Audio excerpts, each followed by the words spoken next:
They came in silence at first. No grand speeches, no glowing lights in the sky. Just a quiet ripple through space as the Zarn Dominion crossed into Sol's system, their fleet blacker than the void, hungry and confident. Earth had been under observation for years. The Galactic Council debated our fate like we were livestock. Dangerous, unpredictable, primitive. They weren't wrong, but they didn't understand us, and they never did. I remember the day it started. The sky didn't fall. The sun still rose. But something shifted. The feed was interrupted. Global blackout. Military channels started pinging. Civilian internet snapped off like a light switch. The kind of silence that doesn't bring peace, but the one before a storm. I was stationed at Fort Spire, Alaska. Deep black recon, off-books projects. My name's Cole Anders. 37, decorated 3 times for acts the government won't even admit happened. When the alerts hit, I was already awake.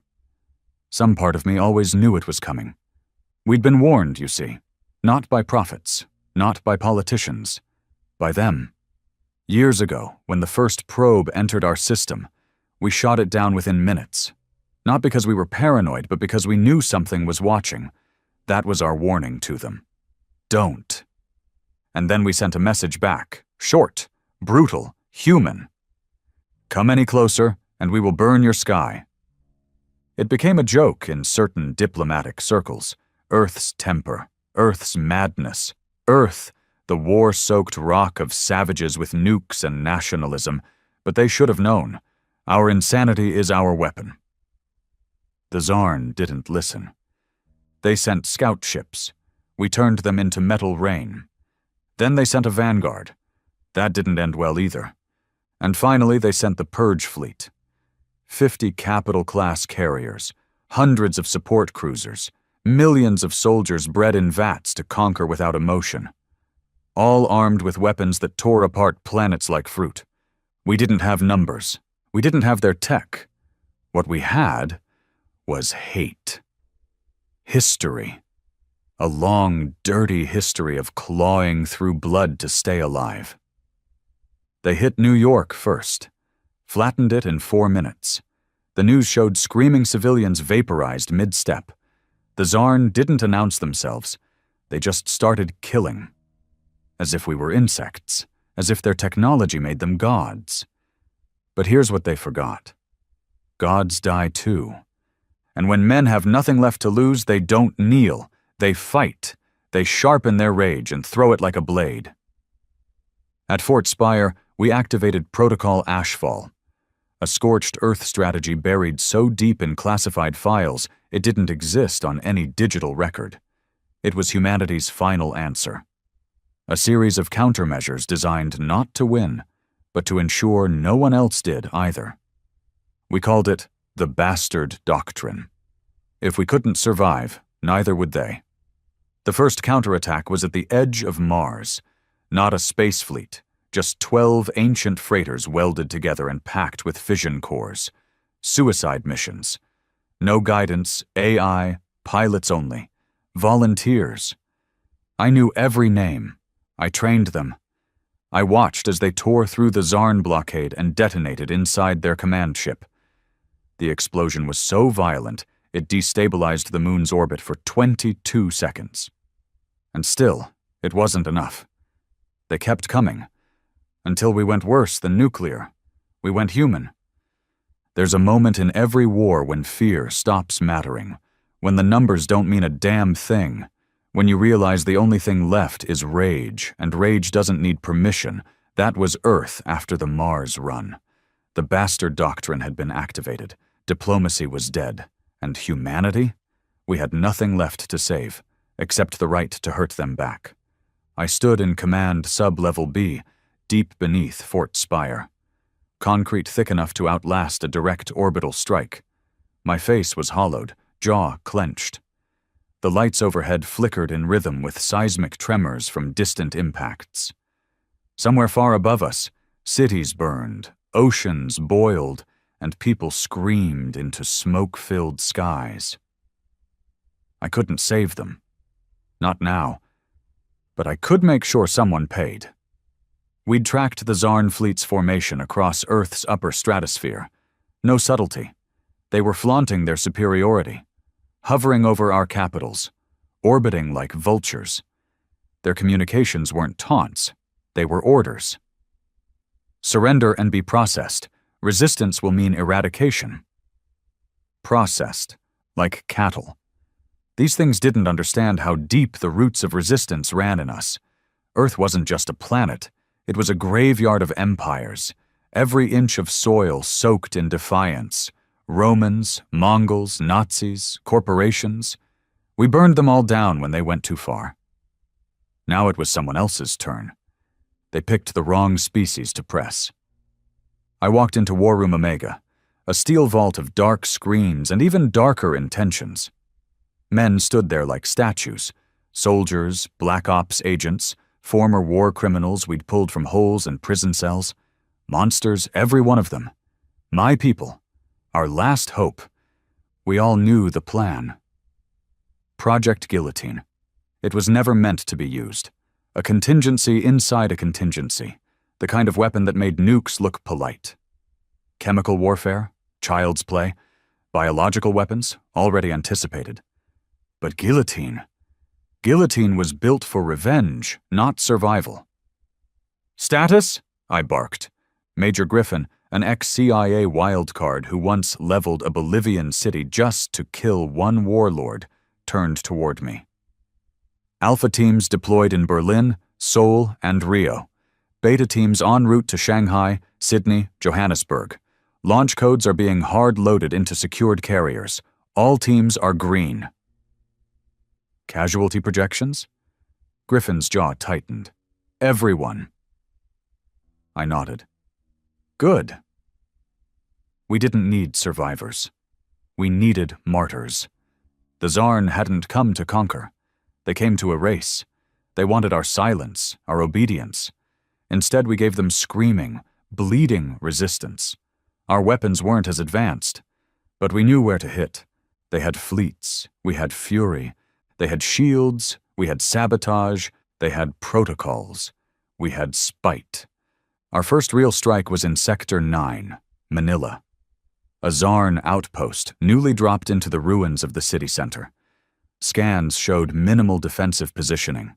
They underestimated us. Again. We didn't send troops. We sent a train. Specifically a half-mile-long, manually guided freight train, wrapped in tungsten plating, stuffed with antimatter cells we'd stolen from the Hadron Black lab. No AI, no targeting systems, just velocity. And madness. The tracks had been rigged over 3 nights, scavenged from decades-old subway ruins. It launched like a phantom, no warning, no signal. It tore through the Zarn structure like a goddamn spear. The blast radius left a crater 2 miles wide. Everyone in a 5-mile radius, human and Zarn, vaporized instantly. We marked it a success. We had thousands more successes to come. But retaliation wasn't all fire and bombs. We needed psychological war. We needed to infect them with fear, and nothing spread fear faster than what we did in Mexico City. Zarn command vessel Tihar Vel had landed on the outskirts, turning the once vibrant city into a slave bay. They didn't kill everyone. Number that would have been too clean. Instead, they harvested, tested. The Zarn saw our bodies as data, our minds as errors to be corrected. But they made a mistake. They kept us alive. And one man escaped. His name was Briggs. You won't find him in any service file. Not anymore. Too unstable. Dishonorably discharged after an incident involving 3 officers, a live grenade, and a very bloody poker game. But when everything burned, we called him back. Briggs didn't just escape the Zarn facility. He tore it down from the inside. They thought pain would break him. They didn't realize we grow in pain. He killed 12 Zarn with a rusted metal chair leg in sheer hatred. Then he used their own tech to call their orbiting ship. Played victim, cried like a child, begged to be taken back. They opened the doors. He stepped aboard with a grin, and 30 pounds of lithium explosives inside a corpse bag. We never recovered the ship. Didn't have to. The explosion lit the night sky like a second sun. And then the real message began.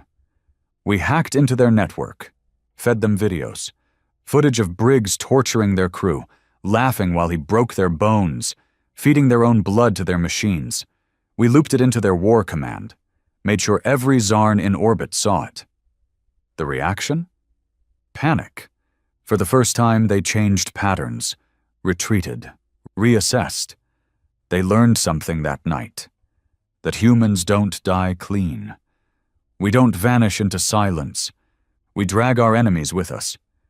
But every war has a price. Mine came one morning, cold and silent. Fort Spire was breached, not by force, by betrayal. Someone on the inside fed them access codes. We were ambushed at 0400. They used disruptor drones, the kind that melt bone before the nerves shut down. I lost half my unit before I could even raise my rifle. Screams echoed down steel corridors. The stench of vaporized flesh choked the air. But I didn't run. I crawled to the central control, blood leaking from a dozen cuts, and initiated Cerberus protocol. A final failsafe. Self-destruction. They would not get Fort Spire. As I dragged myself down the hall, I saw her, Marin, my second in command, fierce, sharp, loyal, or so I thought. She stood beside a Zarn general, speaking in their tongue. I recognized the gesture. Submission. She sold us out.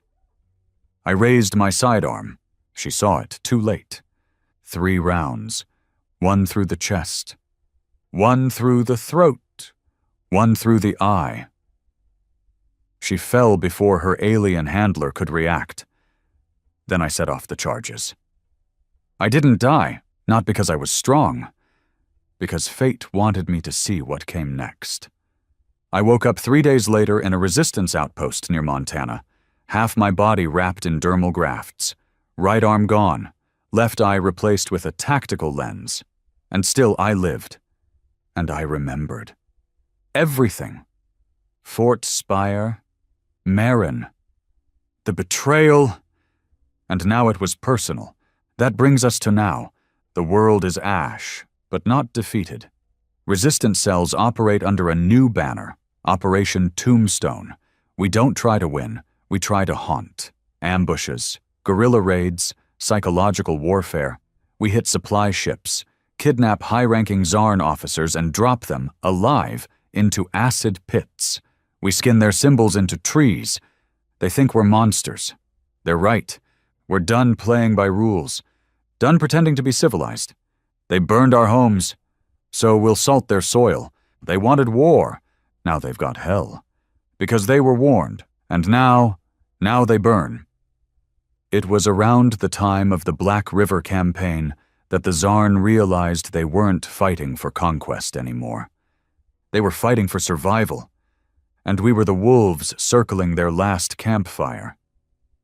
They'd tried orbital dominance, failed. Ground superiority, crushed under our scorched tactics. Now they'd fallen back to tactical occupation, fortified zones, holding points, energy domes stretching over what was left of major cities. London, Tokyo, Lagos, glass domes lit with sterile blue light, pulsing like open wounds. Inside them, Zarn tech rebuilt itself, breeding more soldiers. Fast, efficient, merciless. But there's one thing they couldn't rebuild. Morale. That's where Operation Tombstone shifted from retaliation to psychological extermination. We started calling ourselves Deathborn. Not soldiers, not rebels. Something darker. Something the Zarn would whisper about in their filthy tongue. Something they couldn't decode, couldn't predict, and couldn't destroy. I led the first incursion into Dome 7, their forward command center in what used to be Johannesburg. 12 of us went in. Only 4 came out. And we dragged hell with us. The approach was suicide. They'd ringed the dome with auto-scorchers, plasma mines, and synthetic watchdogs. Bioengineered creatures built from stolen human DNA mixed with something far worse. Their bodies moved like men, but their faces were wrong. Too smooth, too silent. I killed one with a carbon spike to the brainstem. Its body didn't bleed, just hissed and curled like paper in a fire. I didn't care what they were made of. They were still made to die. Inside the dome, it was a different world. Clean, pristine, white floors, humming walls, a smell like fresh plastic. No dust, no chaos, just that eerie silence again. We moved through their hallways in near blackout, using disruptor suits we'd salvaged from a downed Zarn scout ship. Painful to wear, like being stabbed by static, but effective. Made us invisible to their thermal scans for about 7 minutes. 7 minutes was all we needed. We hit their data core with a fusion drill. Not to destroy it, but to take it. We downloaded every file, every comm log, every mission plan, and buried a virus so deep in their network it would take them years to find.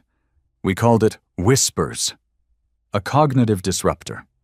Not for systems, for minds.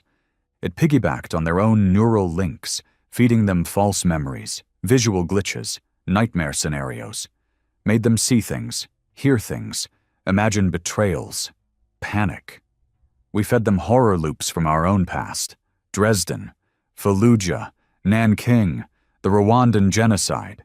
Images they couldn't contextualize, pain they'd never felt. And worst of all, we inserted human laughter. Just that. Echoing in their heads when they least expected it. Reports came fast after that. Zarn officers turning on each other mid-briefings. Mass suicides in command units. Squads locking themselves in shield rooms, screaming until their throats tore out. We never fired a shot. We let the virus rot them from the inside. By the end of the month, 4 domes had collapsed. They tried to adapt, upgraded their protocols, purged corrupted AI nodes. But it was too late. Whispers had learned to rewrite itself, to evolve, just like us. That was when they brought out their final card. Not a weapon, a deal. They dropped a message pod over Antarctica, old school delivery, metal shell, no tech infection risk. We cracked it open like a coffin.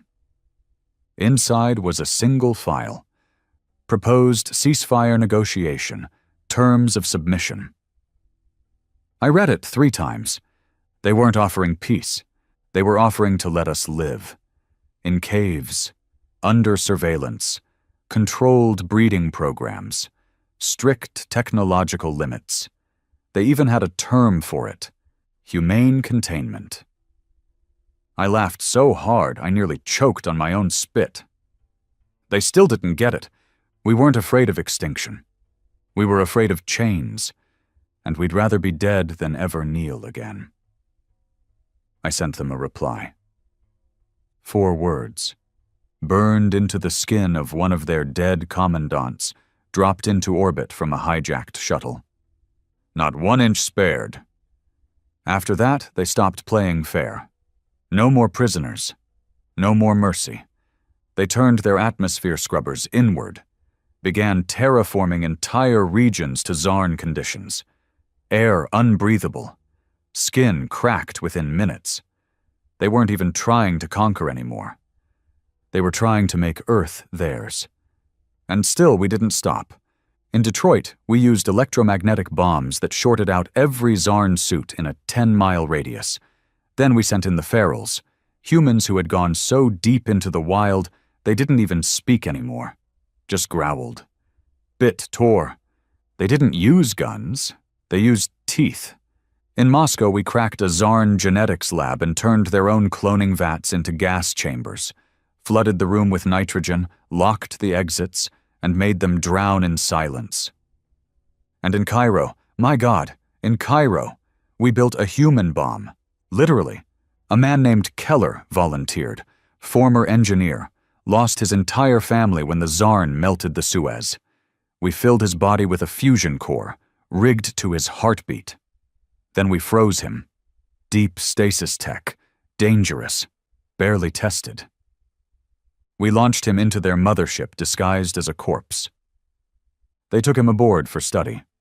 He woke up. 30 seconds later, he became a star. Half the ship was gone. The other half? Doomed, shattered, on fire. The screams didn't make it to space, but we heard them anyway, and still they didn't leave. Their pride wouldn't allow it. They wanted us crushed beneath their ideology, their belief that order must win, that chaos must be corrected. But we weren't chaos.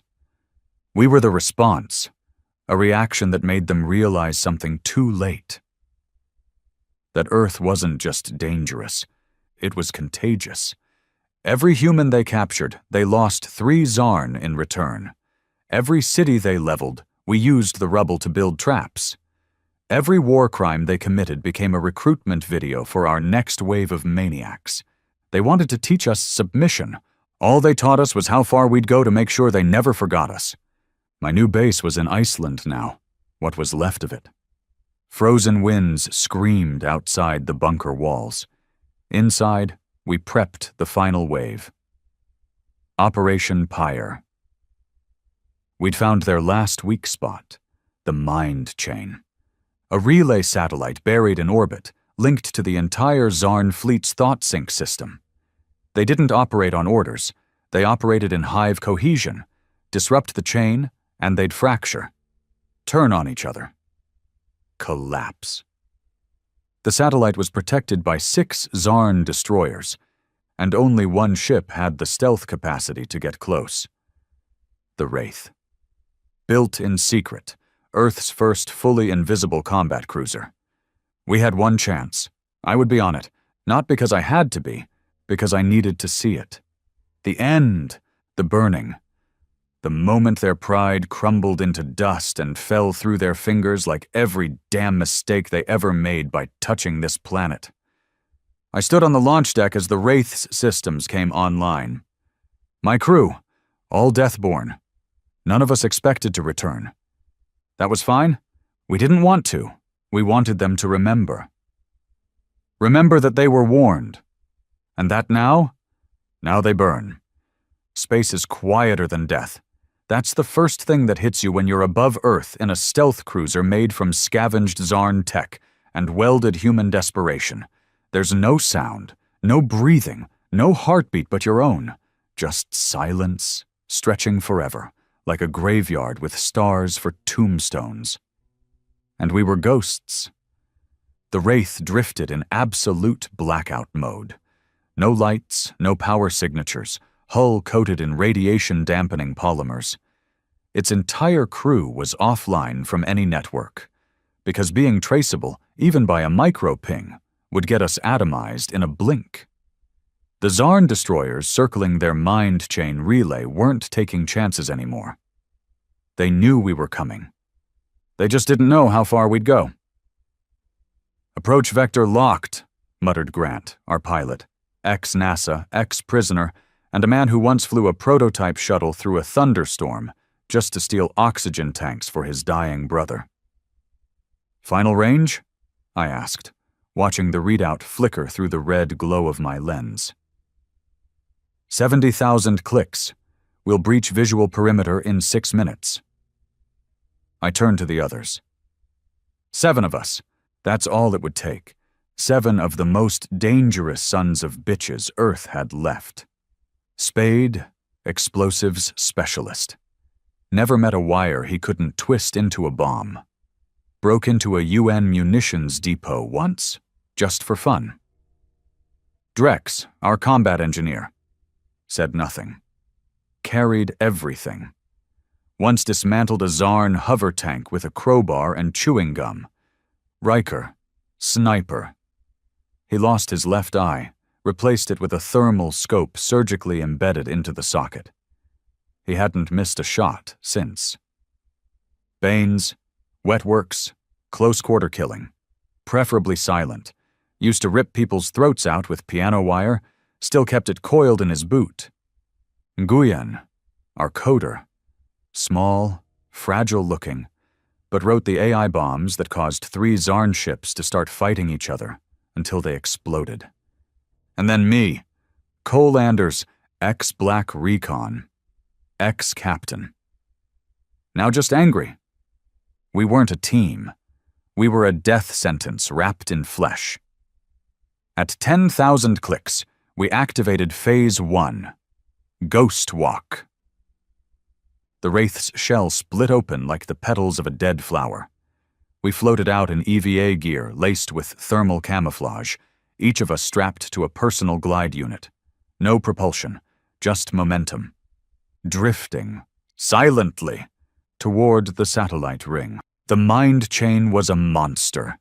3 kilometers wide, shaped like a frozen eye, and blinking with power surges that danced across its surface. It didn't just link ships, it linked thoughts. The Zarn used it to coordinate like a hive. No orders, no delay. It was how they stayed fast, efficient, ruthless. It was also their Achilles heel. We latched onto its underbelly. Clamps hissed. Spade went to work, arms deep in the relay's underframe, bypassing their fusion locks.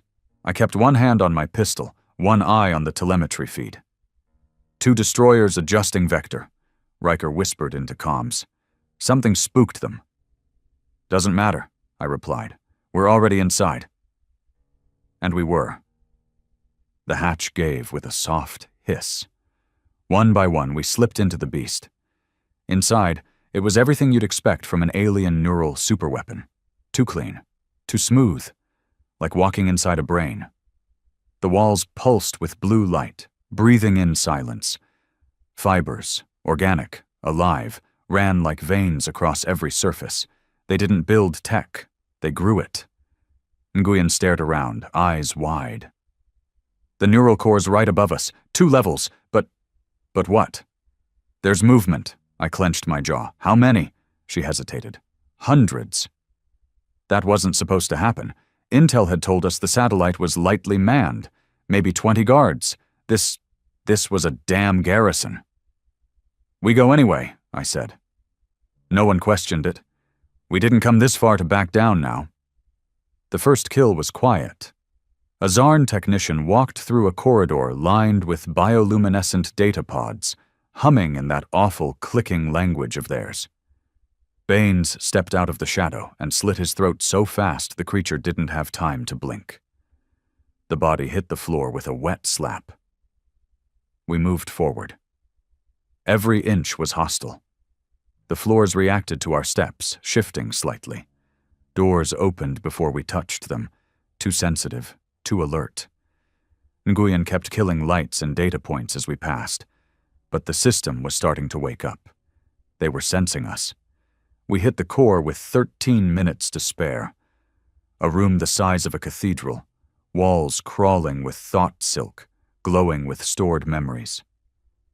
And in the center, the neural heart, a black orb pulsing with golden veins, floating above an altar of bone-like material. From this, they controlled their fleets, their strikes, their orders. Every Zarn ship was connected to this thing. Destroy it, and the whole fleet collapses into chaos. Drex set the charges. Spade wired the timers. Nguyen uploaded Whisper's V3, a new, nastier version of the psychological virus. If we couldn't kill the mind chain physically, we'd drive it insane from the inside. Then everything went to hell. The walls screamed, literally. A shriek of pure sound erupted from the core, an alarm made of pain, doors sealed, lights turned blood red. Then they came. Hundreds. Not soldiers, war priests, the Zarn's elite, clad in bone armor, fused with energy blades that curved like talons, taller than us, faster, and worst of all, silent. They didn't shout, they just charged. What followed wasn't a firefight. It was butchery. We met them head on. Spade went down first, gutted from the side before he could throw his first grenade. Drex took 3 with him before he bled out, laughing like a maniac as he detonated a fusion cell on his own chest. I fought like an animal.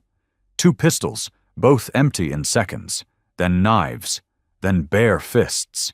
I tore one war priest's jaw off and used it to stab another through the eye. Riker covered us from a ledge. Headshots, clean and final, until one of them climbed the wall and dragged him into the dark. Baines didn't even make a sound when he died. Nguyen was the last to fall, shot in the back as she uploaded the virus. Her last breath was a whisper in my ear. "Make it count." I did. With shaking hands, I slammed the activation switch on the core. The charges lit up like stars. 90 seconds. I ran. Every step burned. Blood poured from a dozen cuts. My left knee screamed with each movement. I didn't care. The Wraith was still cloaked outside. A single pod left. I jumped, launched. The mind chain exploded behind me. Not a fireball, a pulse, a shockwave of broken thought. In orbit, I saw the effect instantly. Zarn destroyers stopped moving, just froze, then started turning on each other. Lasers sliced their own ships in half. Gunports turned inward, confused, blind, screaming through channels in madness.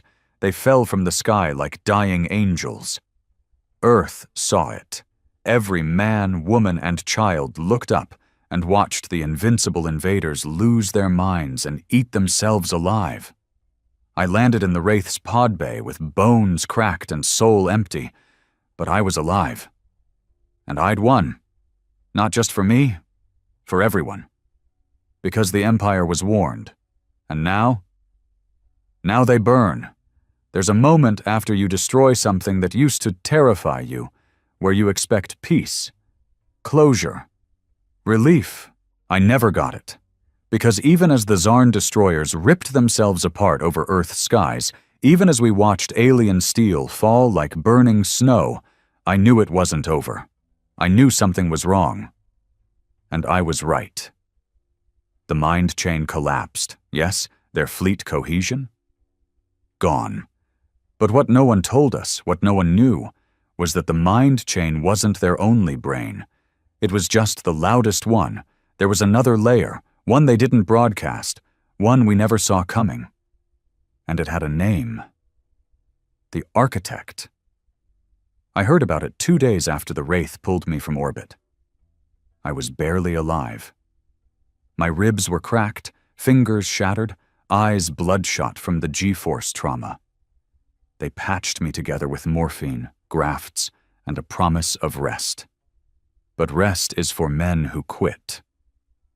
And I wasn't done yet. They dragged me into Command Post Omega, deep under Iceland's glacial cap. Fewer than 1,000 of us left now. Most of Earth was ruins and ash.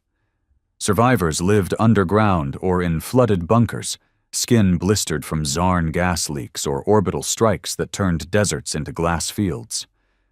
A few leaders were left, if you could call us that. But everyone looked to me, the one who burned their mind chain, the one who told Earth, they bleed too. I didn't want to be a symbol, but I was the last one standing. Briggs met me at the bunker entrance, still alive, still ugly. The man had a stitched face and an appetite for revenge that made mine look polite. He said only one thing. They sent something. It's not a fleet. I followed him inside. What we found was worse than any warship. It was a message. Not text, not words, a feed, live footage of a containment cell, somewhere in the remains of New Cairo, Zarn Dome 6, supposedly abandoned after the Whispers virus infected their command net. But the dome wasn't empty. It was active. And inside that cell? A man, chained, tortured, still breathing. And I knew him. I'd trained him. His name was Elridge, Sergeant, recon sniper. He'd vanished during the Black River campaign. We'd assumed him dead. Now he sat naked on the floor, skin burned, muscles twitching, whispering something over and over. We had the footage on loop. We enhanced it. We read his lips. 2 words. It's awake. The architect wasn't a leader. It wasn't a general or a strategist. It was something older, something the Tsar never talked about in any recovered file, any data core, any intelligence brief. It was what they answered to. A single entity, stored in the depths of their empire, sleeping in neural code. They didn't build it. They found it. In some dead star system thousands of years ago. A weapon? A god? No one knew. But the Tsar had let it into their systems, into their minds, into their evolution. The architect wasn't their brain, it was their soul, and now that the mind chain was broken, it was free. "Explain it to me," I barked. Nguyin's replacement, a nervous woman named Harlow, pointed at a series of rotating 3D models flickering across the table. "We believe the architect was contained through network dependencies, chained by the need for shared thought. You killed that. You killed the system that kept it locked in place." "So what is it doing now?" Harlow licked her lips, pale and shaking. "It's waking up, and worse, it's calling the rest." I narrowed my eyes. "Rest?" She hesitated, then pointed at a star map. Dots began to glow. Not in our system, not in our galaxy. Far beyond. Far, far beyond. "Other Zarn," she whispered. "The exiled. The deep sleepers. The ones we never fought. The ones who never needed to come until now. Within 24 hours, we picked up the energy signals. Not ships, not yet. But pulses, radio blackouts, gravity waves that bent starlight, and something else. Voices, human ones, crying out from old battlefields we'd already cleared. Voices of men and women long dead. We thought it was a trick. Then we checked the DNA. Matches. Perfect matches. Zarntech was reanimating corpses, playing with memory, twisting what was left behind into bait. And people fell for it. A family in Argentina followed the voice of their dead son into a crater. They never came back. A unit in Senegal broke ranks after hearing the laughter of a lost commander. They turned on each other, slaughtered everyone. We were losing the war of perception now. Our enemy had shifted from bombs and plasma to memories and illusions. The architect didn't need to destroy us. It just needed us to destroy ourselves. So we changed tactics. Again. That's what we do. We adapt. Briggs and I organized a strike team, smaller than ever, just 5 of us. No command oversight, no green lights, just revenge. We were going to New Cairo, not to rescue Elridge. We knew he was already dead inside. We were going to find the architect's physical core, whatever it was, wherever it was buried, and shove every last ounce of Earth's rage into it. This wasn't a surgical mission. It was an execution. The dome was worse than we expected, half melted, half alive. Its walls pulsed like organs. Floors moaned under our boots. The air tasted like old blood and ozone. We moved silent, tight.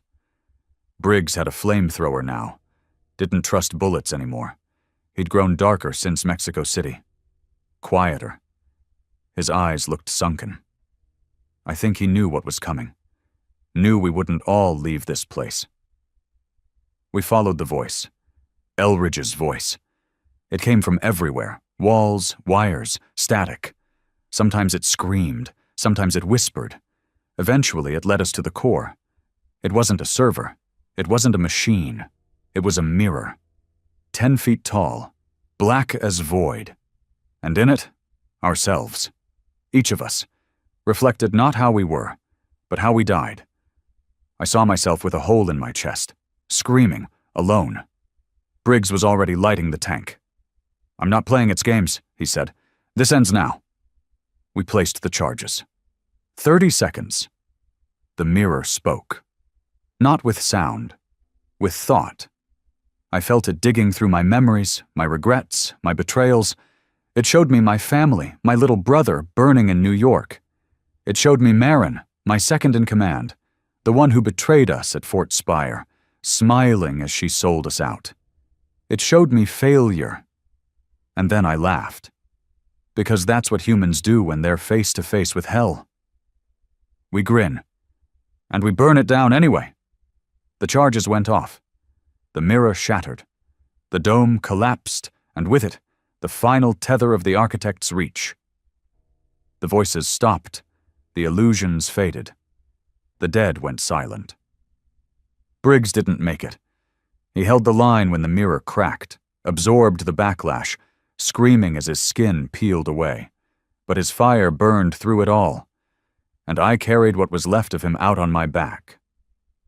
Back at command, they said the pulses stopped. That the distant dots on the star map were quiet again. That the architect's call had ended. But I don't believe it. I think something heard us. I think something else is watching now.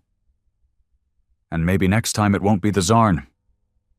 But whoever they send next, they'll find the same thing, a graveyard with Earth's name on it, and a warning, touch this world, and we'll teach you to bleed. The world didn't go quiet after the war. It just got hollow. No more sky fires or orbital drops. No more dome lights burning the night. The Zarn were gone, scattered to the corners of a galaxy that now feared us. Their ships, wrecked. Their command, dead. Their architect, burned out of existence like a failed god. But we didn't win. Not really. What we did was survive. And sometimes that's worse. 3 months after we took down the architect, I stood on a ridge in what used to be northern Nevada. Nothing left but ash plains and bent rebar poking out of cracked concrete. Wind howled through the bones of collapsed overpasses, corpses buried in the sand, some alien, some not. I'd been walking for hours. No destination, no reason, just moving, trying to believe there was still a world under my feet. My left knee ached, synthetic joint still stiff from the orbital fall. My right hand didn't feel pain anymore, just static where nerves used to be. Half my ribs were fused with polyglass. I wasn't a man anymore. I was a weapon with a heartbeat, and even that was fading. Back at Iceland Command, they were still trying to rebuild. A council of scavengers and soldiers trying to organize something like a future. They had names for it. New Dawn, Regenesis, Operation Emberlight, fancy branding for survivors chasing meaning. They wanted me to lead it. They didn't understand. I wasn't built for peace. I'd gotten a message 2 days earlier, delivered by courier drone. No data trail, just a hard paper letter, sealed in plastic. Classified. Eyes only. Cole Anders' inside was a photo. Grainy, satellite captured, black and white, a crater in central Siberia. And inside it, a symbol, one I hadn't seen before. Not Zarn. Human. A flag. Black with red slashes. A new kind of banner. Underneath was a single sentence. They were watching us during the war. Now they think we're weak. Another threat, another enemy, another mistake. But before I could head out, before I could chase down this new shadow, something else pulled me off course. Briggs, what was left of him. After New Cairo, I buried what was left near the edge of a glacier shelf. Alone, no ceremony, just a flask of gasoline and a match. But now?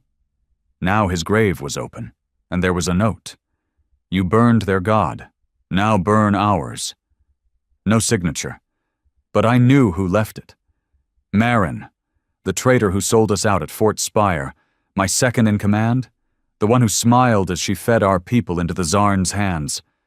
I shot her, watched her bleed. She didn't die. Of course she didn't. The ones like her never do. Rumor was, she'd been picked up by one of the warlord factions in former Eastern Europe. That she'd carved out a territory somewhere near the old Romania border, running black market biolabs and harvesting Zarn tech to sell to the highest bidder. She didn't want power. She wanted to replace what the Zarn failed to do. And if she was the one behind that new flag, we were about to have another war. Only this time, it'd be worse, Because it'd be human, I headed east. No convoy, no team. Just me, my gear, and what was left of a soul. Crossed the Midwest on foot. Hit a resistance camp outside what used to be St. Louis. Tents, radiation suits, wired-up shotguns. Everyone there looked like ghosts chewing on dirt. A girl no older than 16 asked me if I was Cole Anders. I told her I wasn't. She handed me a knife anyway. "Said you'd come?" she whispered. "Said you'd need this." It was his. Briggs's knife, wrapped in cloth, still stained with Zarn blood. I took it without a word. Sometimes symbols are more powerful than orders. 3 weeks later, I made it to the Carpathians. And that's where I saw it. The Citadel. Built inside a mountain, sealed with blast doors and crawling with mercs, scavengers, ex-soldiers who swore loyalty not to Earth, but to order. That's what they called themselves. The Order of Restoration. Their insignia? A broken chain. Fitting. Traitors always like pretending they're saviors. I didn't wait for intel, didn't care about their numbers. I just started climbing. Took me 4 days to reach the outer wall. Dodged drones, avoided mines, slept in snowbanks, lived off ration paste and stale nicotine tabs. But on the 5th day, I breached the gates. Not quiet, not clean, just brutal. A knife in one hand, a pulse rifle in the other. They tried to stop me. They bled. Every hallway was familiar, built like a military base, modeled after Fort Spire. Her insult was complete. She hadn't just copied my command structure, she'd stolen it and rebuilt it in her own image. At the top level, past biometric locks and retina scans I bypassed with heat-skin masks, I found her. Marin, alive. Beautiful in a cold, dead way. She didn't even reach for a weapon. "Still angry, Cole?" she asked. I raised my pistol. She didn't flinch. "I warned you," I said. She smiled. "You warned them, not me." I pulled the trigger. 3 times. Just like before. Chest, throat, eye. This time I didn't leave until I saw the life leave her eyes. I left the Citadel burning, left their databases fried, left their soldiers scattered. Some tried to fight, some tried to run, some dropped to their knees and begged me to show mercy. I didn't. Because there's a law to this world now. One we carved into the bones of every alien, every traitor, every coward who thought they could tame Earth. We don't forgive. We erase. When I returned to Iceland, they barely recognized me. Beard thick, eyes darker, scars worse. I didn't go to the council chambers, didn't sit at their peace talks. I went to the armory, stocked up, rearmed. Because if Marin tried to become a god, someone else would too, and I'd be waiting. Humanity survived the Zarn. We outlived the architect. But we didn't beat our worst enemy, ourselves. We're still fractured, still dangerous, still armed to the teeth and bleeding from every pore. But here's the thing. We're also smarter, meaner, hungrier. We've seen gods fall. We've watched entire empires drown in fire. And if the next one comes, we won't warn them. We'll welcome them. With knives, with fire. With the same promise we carved into the sky when the first ship burned. Earth is not yours to take. You can only get kicked in the teeth so many times before you start biting back. That's the way I saw it. Earth was scorched, but breathing. The Zarn were broken. The architect was ashes, and Marin, the traitor who sold us out for the illusion of control, was rotting beneath the rubble of her mountain citadel. But peace? Peace was a lie. Even before the war ended, eyes in the dark had been watching. Other empires, other civilizations, advanced, arrogant, observant. They hadn't helped, they hadn't warned, they just watched, studied us like animals behind reinforced glass, waiting to see if we'd die. And when we didn't, when we fought and clawed and burned the Zarn into the void, they got quiet. Too quiet. That's when we knew they didn't fear us, not yet. so we decided to change that. We didn't send diplomats. We didn't send envoys. We sent me. The Wraith had been upgraded since the Mind Chain assault. It wasn't a stealth cruiser anymore. It was something else. Sleeker, meaner. Armed with experimental tech we ripped from Zarn cores and reverse-engineered in underground labs at the edge of civilization. The hull was layered with adaptive camouflage, capable of blending into starlight like smoke. The engines? Quantum fusion hybrids, silent, deadly. We renamed her Ruin, because that's what we brought now. No more defense, only retaliation, only fire. Our first target was a system known to harbor Zarn exiles, traitors even to their own kind, called themselves the Car Collective, a quiet cluster of gas giants orbiting a red dwarf just beyond what used to be charted trade lanes. Our scans showed multiple shipyards, biological manufacturing facilities, slave colonies composed of abducted species, some human. They hadn't come to help Earth, but they'd sure taken advantage of the chaos. I had 2 teams on board. No names, no ranks, just call signs: Ash, Vex, Flint, Reaver, Scorn, and me, Anders. We weren't military. We weren't survivors. We were executioners. We came in low through the gas belt of the second planet. Asteroid cover. Radio silence. The Ruin glided in like a shadow. We hacked their outer comm relay using Vex's spike code, rewrote their system to show a phantom mining vessel passing by. Then we launched the pods, 6 black coffins hurtling silently through void space. No life signs, no signals. They didn't even flinch. That was their mistake. We hit the ground running inside their main spire, a tower of biometal and pulsating nerve cords running up from the slave pits to the command brain. The car weren't machines. They weren't fully organic either. They were grown, spliced, breathing their own tech. Ugly bastards. First floor, control room, 2 guards, gone in under 4 seconds. Scorn's machete opened the first from the groin to the throat.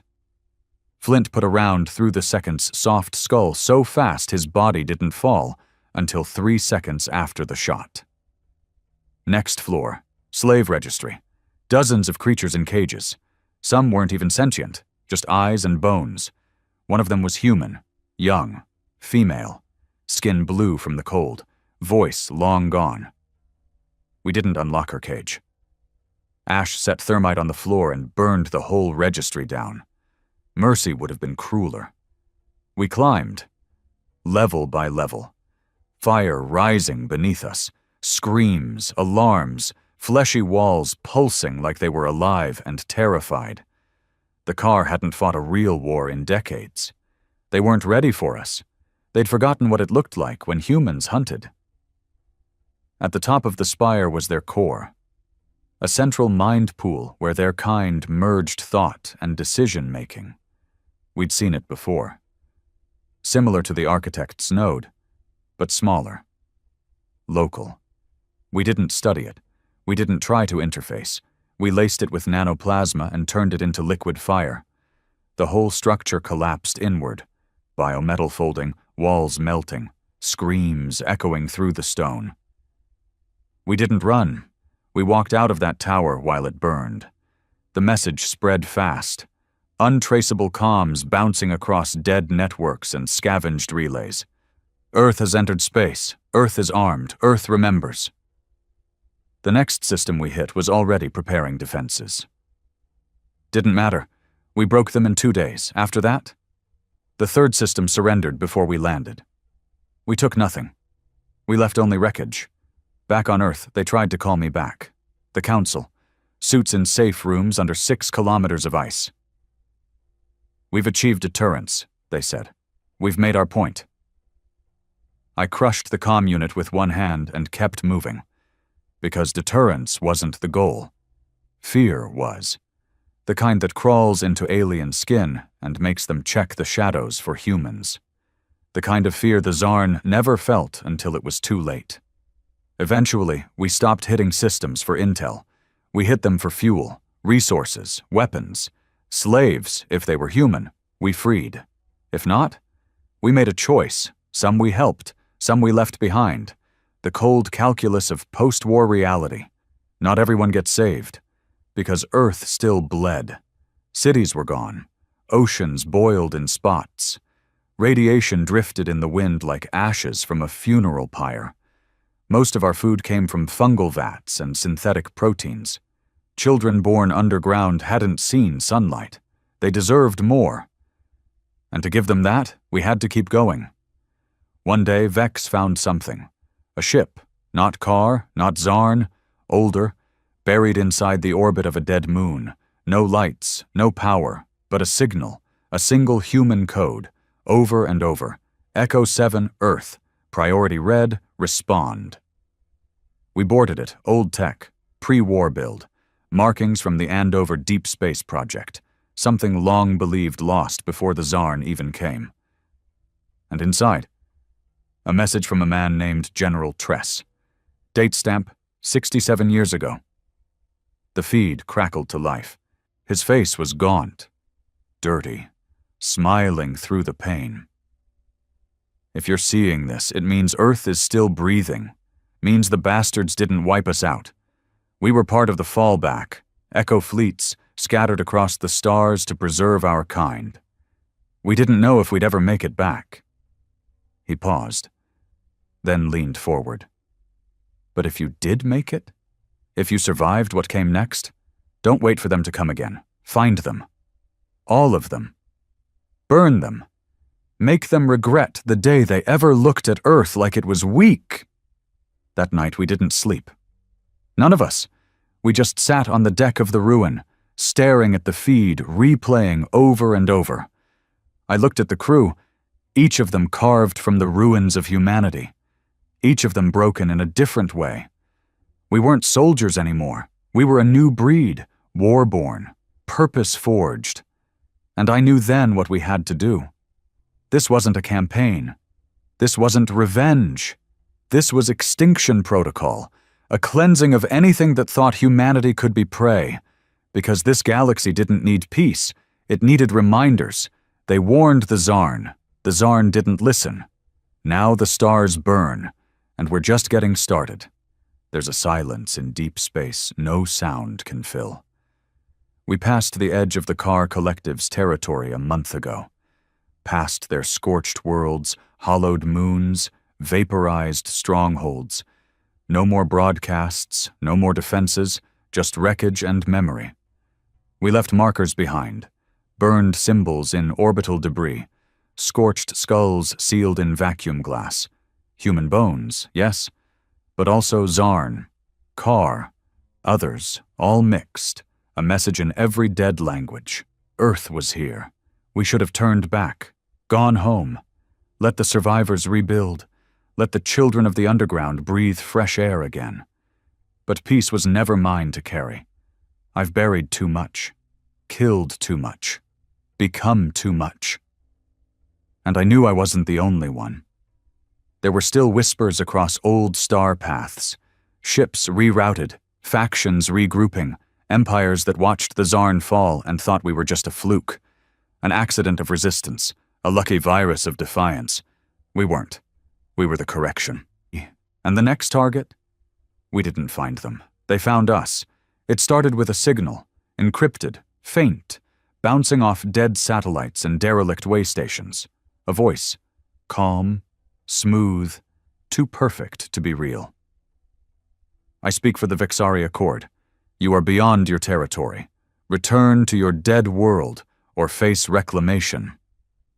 Reclamation, funny word, meant nothing to us. We tracked the source, 7 light-years out, orbiting a binary star.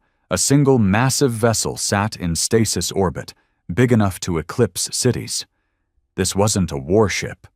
It was a collector. Thousands of pods, slave cells, observation decks, a flying laboratory where civilizations were archived and dissected, where resistance was studied, not crushed. The Vixari didn't conquer. They catalogued. They'd been watching Earth for a long time. But they made one mistake. They spoke to me like I could be reasoned with. The ruin approached without response. We drifted into the vessel's shadow. Its size dwarfed us. Hundreds of kilometers long, an ecosystem of its own. We found an unguarded intake port, always open. Because the Vexari didn't fear intrusion. They didn't expect retaliation. They thought they understood species like ours. Primitive, predictable, weak. We docked. 6 of us, same crew that had torched half a dozen systems. Flint, Ash, Scorn, Vex, Reaver, and me. We breached their chamber of knowledge. Columns of data spires stretched upward into darkness. Floating screens showed species I'd never seen. Species long extinct, some still alive, frozen in cryostasis, blinking behind glass like bugs in jars. And in the center, a pulsing orb of light, the Vexari consciousness. Not a body, not a machine, a collective will, projected through synthetic code and grafted emotion. It spoke through speakers, walls, even our own suits. You are violent, unstable, unworthy of further evolution. Flint stepped forward. We're not here to evolve. He set the first charge. What followed wasn't a battle. It was a reckoning. The Vexari tried to sedate us. Neurogas, sonic frequencies, gravity shifts. Useless. We had already fought gods. They sent drones. Precision. Silent. Emotionless. Reaver caught one mid-air and used it to beat 3 others into dust. We found the central control bank 3 hours in. Not guarded. Because what guards an idea? Vex plugged in and launched the virus. Whispers V6. Not made to confuse, not made to disorient. This one was built to humiliate. We fed the Vexari every image of human suffering, every failed rebellion, every child starved under their boot. But more than that, we showed them our victories, every Zarn vessel we burned, every dome we crushed, every time humanity stood back up and said, "Not today." The virus didn't just infect their systems. It infected their understanding. They tried to stop it. They couldn't. They screamed without sound. And then the ship began to fall. The ruin escaped just as the collector imploded. Its own gravity turned inward by corrupted stabilization cores. It collapsed like a dying star, dragging in its dead, its data, its arrogance. The binary system lit up with its death. And all across the outer systems, the message went out. Earth is not prey. Earth is not saved. Earth is coming. We drifted for a long time after that. Didn't speak, didn't need to. Each of us knew what came next. The ruin was down to 60% functionality. Ammo near 0. Oxygen filters failing. We wouldn't make it back. Didn't want to. Flint died first. Internal bleeding from a previous skirmish. Refused painkillers. Died with a smile on his lips and Earth's flag tattooed on his chest. Reaver stepped out of the airlock a week later. Didn't say why. Just saluted and walked into space. Ash and Scorn. They made it to a relay point on Titan. Sent the last logs home. Said goodbye. Then there was just me and Vex. Vex had a theory. Said there were still deep space anomalies tied to the architect. Things not destroyed. Things buried. Whispers of a last remnant somewhere in the Orion abyss. A black cluster so dense it bends logic.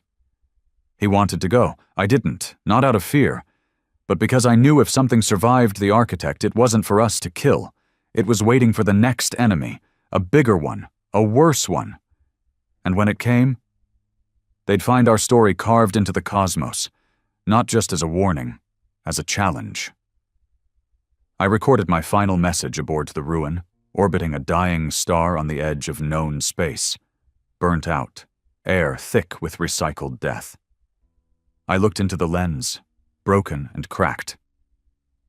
This is Cole Anders, Earthborn, warbound. I am not a hero. I am not a man anymore.